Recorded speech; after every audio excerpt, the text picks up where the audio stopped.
తేదీన కృష్ణా గుంటూరు జిల్లాల శాసనమండలి గ్రాడ్యుయేట్ ఎమ్మెల్సీ ఎన్నికల్లో ప్రజా సంఘాలు, కార్మిక సంఘాలు, ఉద్యోగ ఉపాధ్యాయ పెన్షనర్ సంఘాలు బలపరిచిన ప్రోగ్రెసివ్ డెమోక్రటిక్ ఫ్రంట్ పీడీఎఫ్ అభ్యర్థిగా నేను పోటీ చేస్తున్నాను.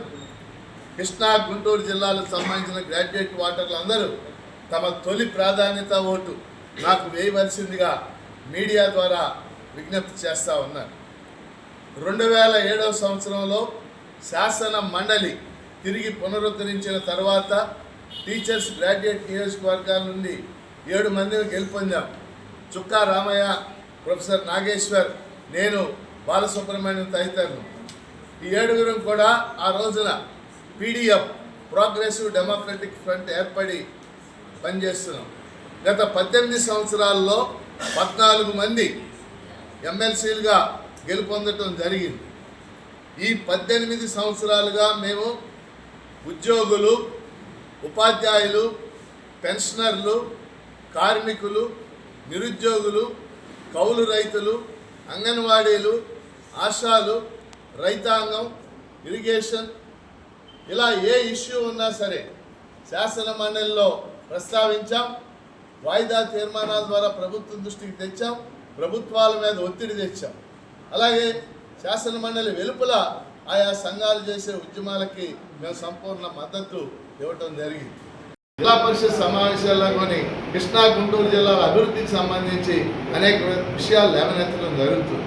ఉదాహరణకి పల్నాడు జిల్లాకి వరికిపూడి సెల ఒక చిరకాల స్వప్నం.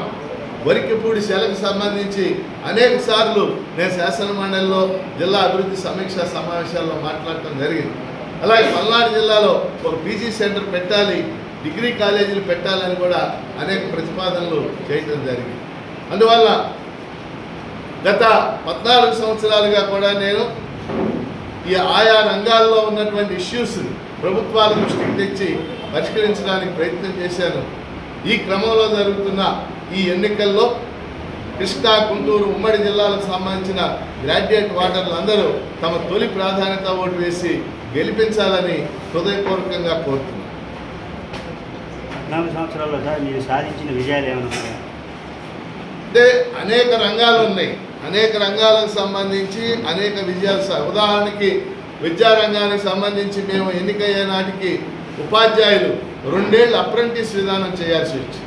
అంటే మొదటి సంవత్సరం 1200, రెండవ సంవత్సరం 1500 పొందేవాడు. ఆ అప్రెంటిస్ విధానం రద్దు కోసం నేను ఉమ్మడి రాష్ట్రంలో ఆమర నిరహాధ్యక్ష 8 రోజులు ఆమర నిరహాద్ నేను, ఇంకో ఎమ్మెల్సీ గారు, మా యూటీఎఫ్ రాష్ట్ర అధ్యక్షుడు చేశాం. ఆ తర్వాత కాలంలో అప్రెంటిస్ రద్దు కావడం అనేది జరిగింది. అలాగే పాఠశాలలో మౌలిక వసతులు కల్పించడానికి, ఆర్ఎంఎస్ఏ నిధులు కల్పించడానికి కూడా పెద్ద ఎత్తున కృషి చేయడం అనేది జరిగింది. అదేవిధంగా వరికిపూడి సెల్ లాంటి, అలాగే గుంటూరు ఛానల్ లాంటి ఇలాంటి అనేక ఇష్యూస్ సజీవంగా ఉంచడానికి ప్రయత్నం చేశాను నేను. గుంటూరు ఛానల్ విస్తరణ కోసం మరి ఈ రోజున నా కృషి ఫలితంగా జిల్లా కలెక్టర్లు, బాపట్ల జిల్లా కలెక్టర్, గుంటూరు జిల్లా కలెక్టర్ ఇద్దరూ కూడా ల్యాండ్ ఎక్విజిషన్ కోసం వాళ్ళు ప్రస్తుతం నోటిఫికేషన్ ఇవ్వడం జరిగింది. అలాగే రైతాంగానికి సంబంధించి కల్తీ విత్తనాల వల్ల నష్టపోయిన రైతులు, కల్తీ పురుగు మందుల వల్ల నష్టపోయిన రైతులకి అనేక మందికి నష్టపరిహారం ఇప్పించడం జరిగింది. కాబట్టి కేవలం ఉద్యోగులు, ఉపాధ్యాయులే కాకుండా రైతులు, కౌలు రైతులు, వీళ్ళకి అనేక సంబంధించిన అనేక విషయాలు పరిష్కారానికి నా వంతు కృషి చేశాను. చెప్పండి. ప్రైవేట్ ఉపాధ్యాయులు ఈరోజు రాష్ట్రంలో 1,30,000 మంది ప్రైవేట్ ఉపాధ్యాయులు